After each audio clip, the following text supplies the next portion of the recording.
Derribando mitos. El tema de bacterias en la carne. Primer punto.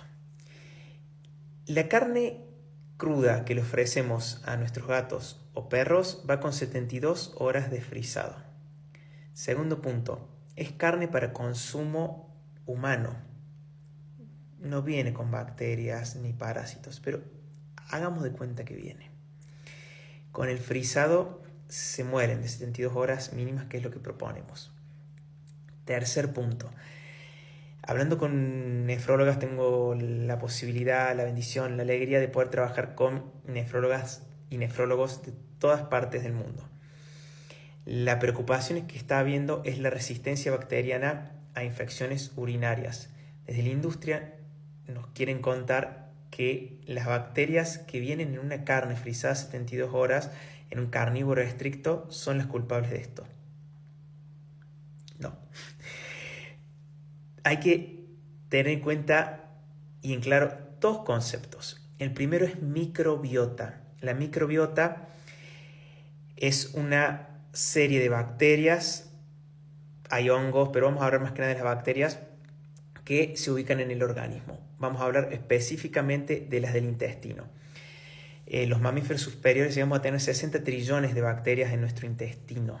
Estas bacterias forman una capa muy delicada que recubren el intestino y junto con las placas de Peyer forman el 80% del sistema de defensa del organismo. Junto al intestino forman el segundo cerebro. Entonces, desde aquí hasta aquí hay mucha comunicación, ¿sí? Hay dos tipos de bacterias a grandes rasgos, hay muchas más, pero a grandes rasgos vamos a nombrar dos, que son las acidófilas y las fermentativas. Y lo bueno de esto es que esto es salud para todos los mamíferos, incluyéndonos, no solo para nuestros perros y gatos. El concepto importante es, si estamos comiendo, o nuestro animal está comiendo avena, trigo, maíz, soja y arroz, ¿qué tipo de bacterias se desarrollan? Fermentativa. Son bacterias que fermentan, producen gases, se generan también muchos hongos y son bacterias tóxicas, generan enfermedad, hacen que se proliferen bacterias malas, virus, parásitos, hongos, como son la cándida, que hoy es una epidemia tanto en humanos como en mamíferos. Pero ya hasta en un gimnasio te proponen comer avena en vez de proteína de origen animal. Eso genera una disbiosis, genera una microbiota que no sirve. O sea, sirve para sentirse mal, genera depresión, ya que, como les decía recién, desde aquí hasta aquí hay mucha comunicación. Esas bacterias piensan mal. Tengan en cuenta que nosotros como mamíferos superiores tenemos más bacterias que células propias.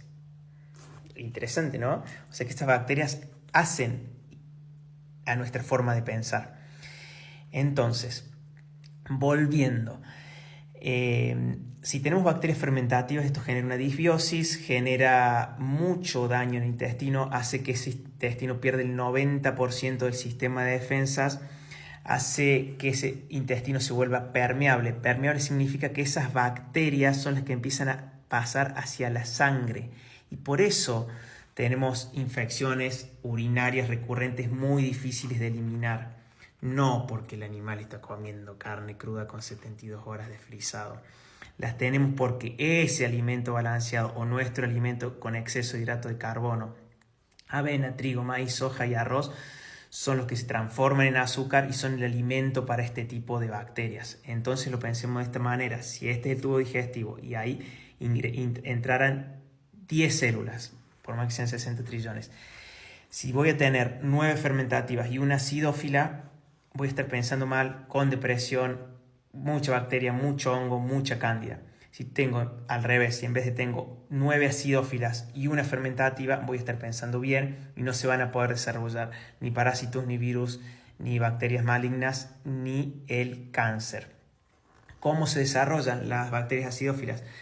Consumiendo proteína de origen animal. Entonces hay que ver todo integralmente. No es echarle la culpa a la carne cruda, siendo que se le está dando de comer con avena, trigo, maíz, soja y arroz a las bacterias. Entonces, si dejamos de darle de comer esas bacterias que no están buenas, vamos a dejar de tener un intestino permeable. Ese intestino permeable no va a permitir el paso de bacterias a la sangre. De esa sangre no vamos a tener problemas cardíacos con endocardiosis, no vamos a tener infecciones urinarias recurrentes. Así que eso.